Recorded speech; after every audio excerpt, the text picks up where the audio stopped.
Hey, you're here with Dr. Jodi, and this is Anxiety. I'm so done with you. I am so excited about this podcast. It's an accompaniment to my book by the same name, Anxiety. I'm so done with you. It's a teen's guide to ditching toxic stress and hardwiring your brain for happiness. Because that is what we're going to do in this series. We're ditching that freaking toxic stress and hardwiring your brain to generate happiness every day. This is what you do. You read or listen to a section of the book, then come on over here and listen to an episode where we're going to go a little bit deeper, give more examples, and tell more stories. I want to give you everything you need to be sure that you find your way out of this horrible anxiety cycle so that you no longer have to suffer. Please leave me a 5-star review on Apple Podcasts. That'll help me get in the ears of more people who need this series. Mental health problems are skyrocketing, especially among teenagers, and this series is going to change the tide.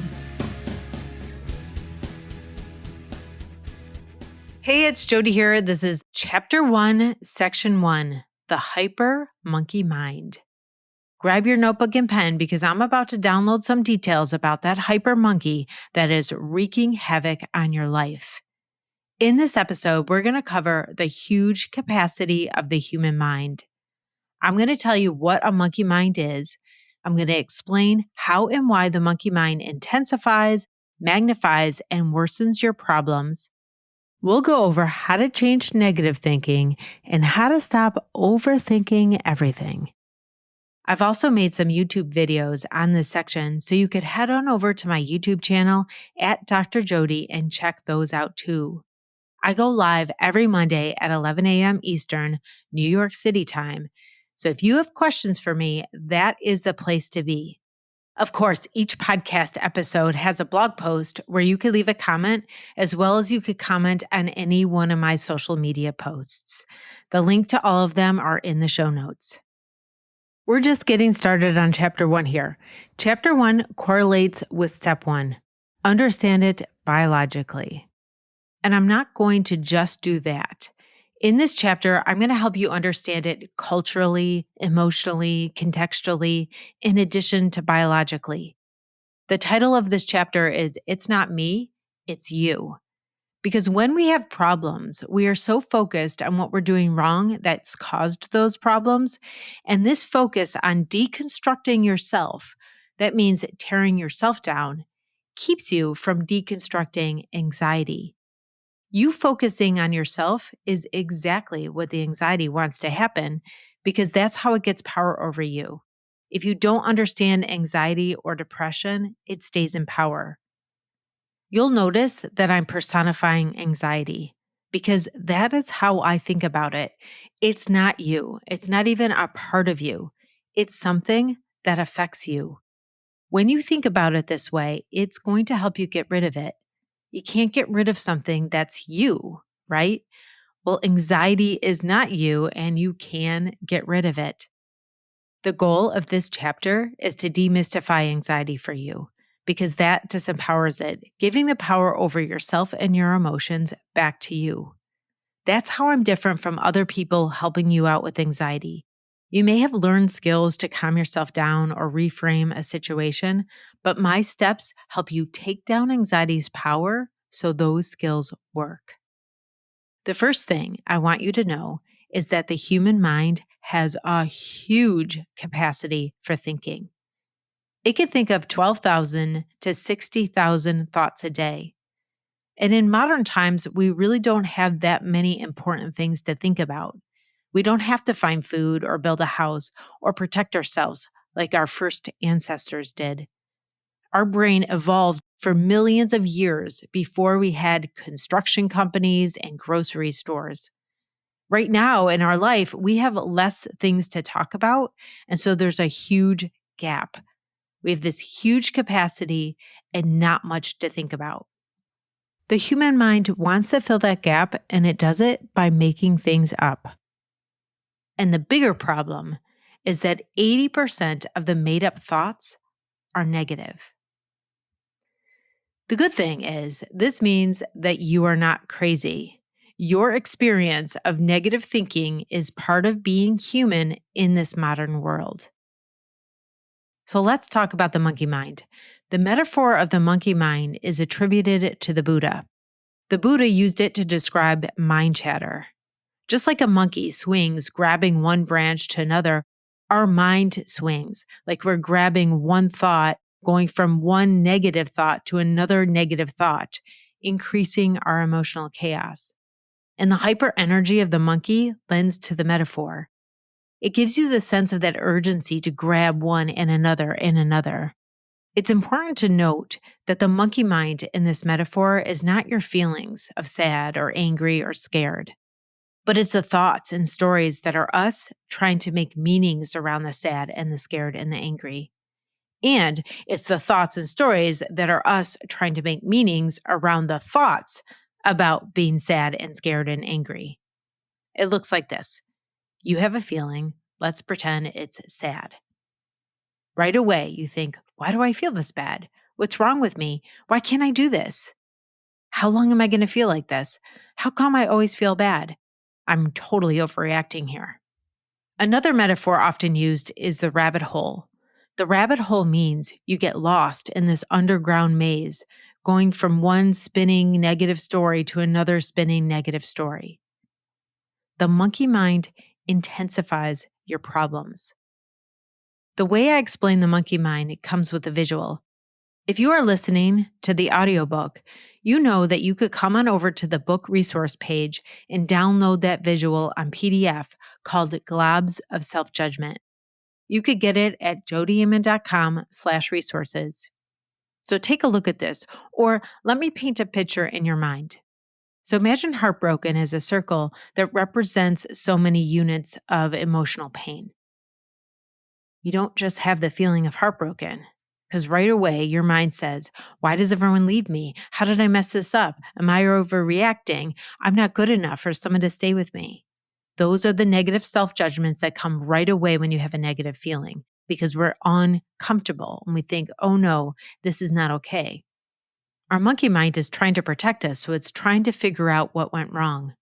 Right away after those negative self-judgments, which are also represented as circles of emotional units of pain, but they're bigger than the heartbroken, and there's more of them. Right after that, you get worries. I don't think I can handle this. I think I'm going to lose my mind. Oh no, how long will this last? How am I going to do this? These are bigger circles of emotional pain, and they come and circle the negative self-judgments, which have circled the heartbroken. Right away, we get more negative self-judgments on top of those worries. I can't believe I can't do this. I'm so weak to have this bother me this much. Other people would be over this by now. This is all my fault. You can imagine how small comparatively is that heartbroken circle compared to all of these circles, which are bigger and greater number. From this illustration, you could see how our problems intensify and magnify and worsen because of these negative self-judgments and worries, not because of the original feeling. You might be wondering why this happens. Again, our mind evolved for millions of years to problem solve, to adapt, to survive. Your mind wants to make sure it doesn't miss anything that it needs to do to protect you. But there's less things for it to do, so it's looking for things to do, things to worry about, things to judge, things to assess. And even when it makes them up, it makes them sound really real. It's like when the anxiety says, but what if? It's possible, right? It's possible. What if it happens? The problem is that the hyper monkey mind gives you the sense that you are constantly vulnerable, keeping you distracted in the figuring out what's wrong. And in doing so, it makes you think that you need it. This monkey is a major obstacle to your recovery. Right now, you may be worrying that if this is normal, then do I have to just live like this? This is a human reaction to living in this modern world, but it's operating below your understanding. Now that I'm telling you, you understand it, you could change it, because mastering the mind is learnable. Let me illustrate the monkey mind with a couple more stories. I once knew a 15-year-old who was dumped by her boyfriend, and she was understandably sad and confused and hurt. And she kept saying that she was not handling this well because she was upset. Being upset is not wrong in this context, but her anxiety told her that she couldn't do it. She assumed that handling it meant that she wouldn't feel bad. So she concluded that she must be wrong for feeling bad. One time, my sister and I were talking to my mom, and she was telling us a story of a friend who passed away. And it was a really tragic story, and she was telling us all about what happened and the interactions she had during that time. And then she said, I just can't get over it. I really can't get past it. And I was like, Mom, it was a week ago. We really have very little tolerance for our negative feelings because we think that they're wrong, and then we start to judge them. And what happens when we start to judge them is we get the monkey involved and we attach to them. They actually intensify, magnify, and worsen. Let's talk about the best way to stop overthinking. You need to give your mind something to do to stimulate that prefrontal cortex. You need to give it an interest or inspiration or some kind of spark. The prefrontal cortex is the adapting mind. The more you engage it, the more you can use it to override the emotional brain. This means you'll have less anxiety and depression and anger to deal with. To engage the prefrontal cortex, you have to do something creative, or problem solving, or organizing, or planning. And as a bonus, these things connect you with your skills and abilities. But in addition to these kinds of actions, you can also engage the mind in a story. Fiction rocks. Humans are storytellers. It's the way our minds work. It's how we remember things. And when you hear a story, you often get immersed in it. It can provoke new perspectives. You can learn skills or be inspired by the characters. Reading or listening to novels is often what I recommend to clients who are having a particularly intense anxiety episode. It gives your mind something to do and gives you a break from the negative thinking. I'd even recommend a Netflix binge because there's a difference between purposefully getting lost in a story and hiding to avoid things. If you are giving your mind something to do to stimulate it, that is a good thing. It's all about intention. You want to light a fire under yourself. You want to give yourself some brain activity to get you moving, engaged, and interested. You'll have less time and less inclination to be sad or anxious or angry. Your mind won't act like it has to protect you because it'll know that you're thriving. The second way to stop overthinking is to have compassion and understanding for yourself.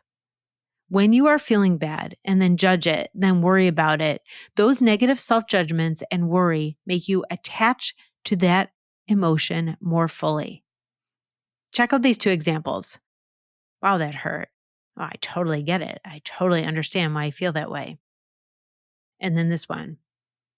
Wow, that hurt. Oh, why does it hurt me? Why am I so sensitive all the time? Why am I such a jerk? And people always never like me. And I wish I didn't do that. And I messed up. You could see the difference, right? When you start to judge and worry, you are giving the power to the monkey. Before we end this episode, let's talk about the best way to change your neural pathways. Neural pathways are pathways that your brain has created of something that it does often. To be more efficient, it creates a groove to get there faster. If you have a habit of being negative or having anxiety, your brain will get there faster. This doesn't mean it has to stay that way because you could change the pathway. However, because there's a groove, it's a little bit harder. It takes a little bit more effort and a lot of repetition. So I'm going to give you 4 reasons why laughter is the best way to change your neural pathways. And the first reason is because it increases your neuroplasticity. Neuroplasticity means that your brain has ability to change. And laughter really increases that ability to change, which means the effort will be less and the repetitions will be less. The second reason why laughter helps you change beliefs and change your neural pathways is because it gives you a positive affect. Affect means mood. When you're laughing, you're having a positive experience, and that positive experience is going to lend itself to changing your neural pathways for the better. The third way is that laughter is an energy release. It's cathartic. You're relieving yourself of a lot of tension that has been building up, and that really helps you have more bandwidth to change your neural pathways. And the fourth way is that laughter brings a creative spark, which connects you to your prefrontal cortex.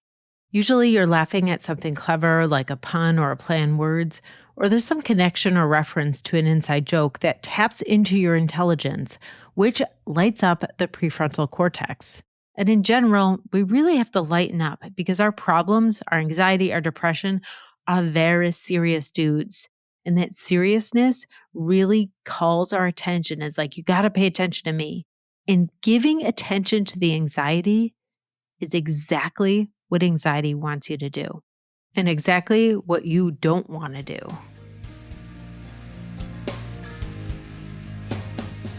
Thank you so much for listening to this episode where you learned about the monkey mind, how it intensifies your problems, how to stop thinking, and why laughter is the best medicine. Again, leave me a 5-star review on Apple Podcasts. Like, share, and subscribe, and get all the resources that I spoke about in this podcast in the show notes. Stick with me. Coming up next is Chapter 1, Section 2. This is going to shock you, but it will be okay, and you will be okay. I'll meet you in the next episode.